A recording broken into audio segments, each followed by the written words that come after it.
Welcome, folks, to a special edition of Let's Chat with me, Meor, Addelan, because we are talking about Budget 2021. The question is, with all of that in play, with all of that being tabled, being given out, what is to happen next for Malaysia? That's what we have our topic today. What's next for Malaysia? How is the Budget 2021 will affect or will influence our day-to-day routine in regards of our own living as well as our economy? And with that, to discuss more about this, I have a very special guest who is a National Council member of the Malaysian Financial Planning Council. Ladies and gents, allow me to introduce you, Mr. Anthony Ang. What do you think is going to happen to Malaysia after this in 2021? I think what we can see is right after the budget announced by our finance minister, I think everyone is talking about it. We can see this is one of the largest budget that the government is trying to allocate for the whole country, which is 332.5 billion. Is one of the largest in our history. And according to our finance minister, this is an unprecedented so-called crisis, which we need to so-called focus on how to make sure our fellow Malaysians can be back to normal and our economy can be expand from there afterwards to become back to normal. Of course, we're talking about new norm. And this budget we are focusing is on caring for the people, stirring the economy and enhancing service delivery, which our minister is sharing that we have 6R: resolve, resilience, restart, recovery, revitalize, and reform. I believe now we are more focusing on how to recover and revitalize our economy activities, and all of us how to work together as our team for this budget is talking about Teguh Kita Menang Bersama. And in this case, we can see budget is a short-term focus, where budget is yearly budget. So this budget is for 2021 and it is a short term. So we should look into medium and long term after this. What can we do? And everyone know that all the budgets for next year, there will be a lot of incentive that given to, at least I think we can see they are more focused on B40 group, where we understand that B40 group is the group that suffer the most right now. And we can see they have a lot of program like Prihatin, Penjana, and now government is trying to enhance this both program again, and how to make it more vital for this group of people, especially the whole entire Malaysian, how we can focus it and utilize the entire budget allocation that we have in order for us to stand strong and be strong to move on. And what I'm trying to focus is government encourage a lot of infrastructure movement or development for the next budget. So infrastructure involved in development or construction, where the side effect of this proposal is whereby a construction will involve at least more than 100 other subline or so-called suppliers in order to fulfill the entire infrastructure to be completed. So this is where government try to focus on how to increase job opportunity for the rest of us, all right? Or how we as a supplier, we can work together in order to fulfill the government intention to revitalize again, or so-called to activate again the entire economy. So from a country point of view, construction and banking industry are the mover, are the locomotive to drive the entire economy expansion. So in this case, we can see government has put a lot of effort in next year budget to encourage for that. And as what we have seen, the riot now have suffered from cash flow issues, and government also allowed us to withdraw from EPF account 1. But I would like to advise fellow Malaysian, if you have chances not to withdraw your EPF account, I think it's better, because that is really for your retirement. So as what Meor you're asking, what is next? So down here, I believe we should focus on, this is a short-term plan. What we need to do is medium to a long term. I think our finance minister did mention that we have rancangan Malaysia yang ke-12, right? I think Malaysian plan, the 12 Malaysian plan. Hopefully that will be a medium plan that is another 5 years kind of activity that government is going to roll out. So with this short-term measurement for next year, plus the the 12 Malaysian plan for the medium term, I believe we as a rakyat, we need to really leverage on the government effort to take opportunity of what government is going to introduce. Either is project, either is incentive, either is grant. I think we should more focus on that, how to utilize it to make sure our own job vacancy, our own business ongoing, and ensure that, of course, we need to contribute back to the government by paying reasonable tax in order for government to increase their own capacity of taking taxes from those who are making profit, and from the other side, they will plow back the money for our own development. I think this is an economic cycle that all of us need to work together with the government and ourselves, work as a fellow Malaysian to build back our own country. Yeah, that's one of the things that I wanted to ask you. Actually, I mean, like looking back, just repeating back at the earlier bit. Yes, this is actually Budget 21 is a yearly thing. It is a short-term solution. It's more of a attempt right now and hope the best for the future and whatnot. And there's no denying the fact that the government has actually given a lot of incentives in a short period of time to help to help Malaysians in this current moment in need.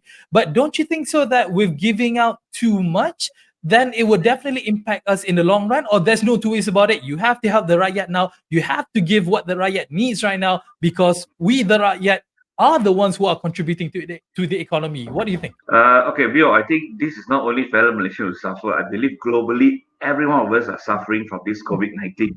So government now is trying to help fellow Malaysians to look into this moment. What can we do? If the government don't interfere, then I believe all of us will suffer further. So government need to take a short-term measurement. How at this moment can ensure us to sail through this turbulence. So in this case, government has provided some incentive. Yes, people will say, then in this case, our national debts, then where government get this money? I believe governments have already increased our debt statutory from 55% to 60%. Government has their own budget to assist the entire country, how we can go through this area. I believe all our experts from the government agency has looked into all the angles that how we can maintain this current scenario and moving forward, how to encourage economy. So if this all the budgets allocate accordingly and has been utilized correctly, I believe our economy will be sustainable. From there, then we'll move forward. As now, government also trying to get some foreign FDI, foreign direct investment, to come into Malaysia by giving some special tax rate, and also to get some expert from overseas to come in to lead some of our special industry, especially in digitalization. So I believe government has taken all these necessary steps, and also we talk about helping out the Bumi, the Chinese, the Malay, all the races, even up to Orang Asli. You can see a lot of budget has been shared among all these key people, so that hope everyone from their own sector will stand together and build out the whole so-called economy hand in hand. What about those business owners? We're talking about micro business owners, SME business owners, because these are the ones that are actually moving the economy. Like it or not, they are the major contributors, granted in a large mass in comparison to other big companies or whatnot. But these guys, these are the ones that goes out and actually, earn a living, having small businesses, micro businesses. How has this budget, specifically Budget 2021, will impact them at least for the next year or so? Like for SME, I think government has provided a lot of grants. I think a lot of special grant, and government also guaranteed to the bank that up to some extent all these grant that you given to all the SME, government will work together and to ensure that all repayments are in order. So you talk about loans for SME, I think is there. I think not a problem at all.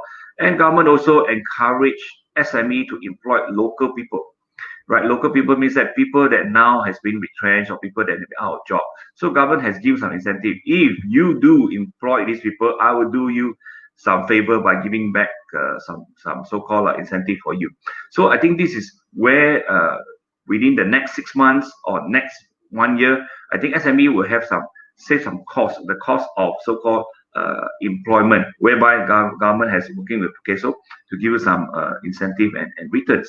And at this moment, also government will give you some incentive to work with HRDF for some training purposes, and also they give some incentive for reskilling, upscaling of your staff.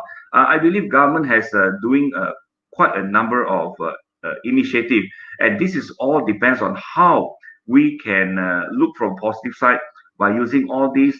Even though I would not say it's a very wonderful or superb plan that can help you to grow tomorrow, no, but you can leverage on this 6 month kind to 1 year kind of incentive and also allowances to so-called restructure your cash flow as an SME, and also to reduce some of your expenses and to develop your own human capital. From there, I think when the COVID-19 has subsided, or there will be some good news globally after the US election, this and whatnot, or vaccine has been available, I think that will be another ball game. I think then from there you can see a real growth in the world economy, and for that I think Malaysia we are ready, and now we take 1 year to plan ourselves to sail through. I think when things are ready, we can move on. That's what I see. If it was you, if there's one thing that was on your wish list that was not there, what would that one wish list be that, I mean, like, to your opinion, would made it so much better? I think what I'm trying to say is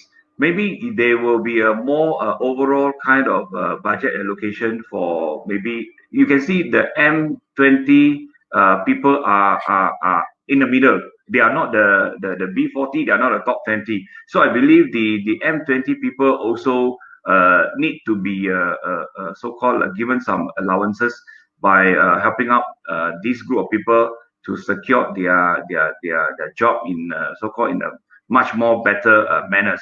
As what we can see, overall government also should so-called improvise all the processes. No doubt you have all the budgets has been allocated. I think all the government agency must work together to ensure that all this budget has been allocated properly to all the needed group of people.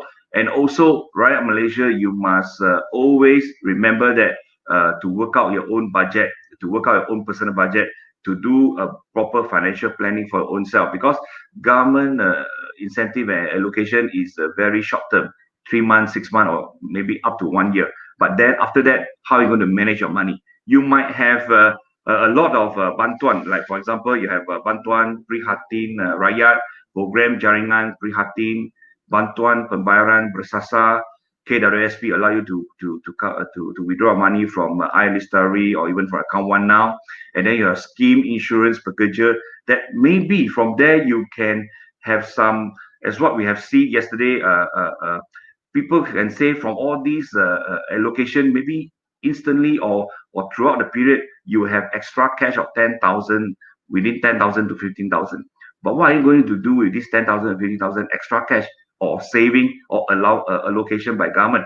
You are not just spending 10,000 because I got this money, tomorrow I go and buy one handphone, or I go and buy one motorbike. Then there's no help for you. So I believe beside this budget, I think government also need to emphasize more on financial planning to the rakyat, and how are you going to manage this money accordingly. With this saving of 10,000 or 15,000 extra, what can you do and what must you do? I think this is one of the point that we need to emphasize. Yeah, well said, Anthony. That is so much that we can actually take upon this budget, and it's not just about trying to sustain, but also be disciplined and be well trained as well, understanding what it is that you actually need and cater to the best to your abilities. Anthony Ang, National Council member of the Malaysian Financial Planning Council, thank you so much for coming on to the show. Really appreciate it. Hope we have a prosperous 2021 ahead of you, sir. Thank you. It was Anthony Ang, guys, talking to us again about what's next for Malaysia, actually. Is it something that we can just take it just like that? One thing that he said, which is so important, as much as what the government is trying to give you, as much as you're getting all of these incentives, it is up to you to plan it properly. Because again, you're not just living until the next year. You want to grow and grow and grow and go on until forever. It's all about taking care of yourselves, taking care of your family, taking care of your business. So plan wisely. Don't go buy that handphone, 10,000 bucks. No need. All right, folks, that's all for now for Let's Chat. Hope to see you guys again on the next one. Take care now. Bye-bye.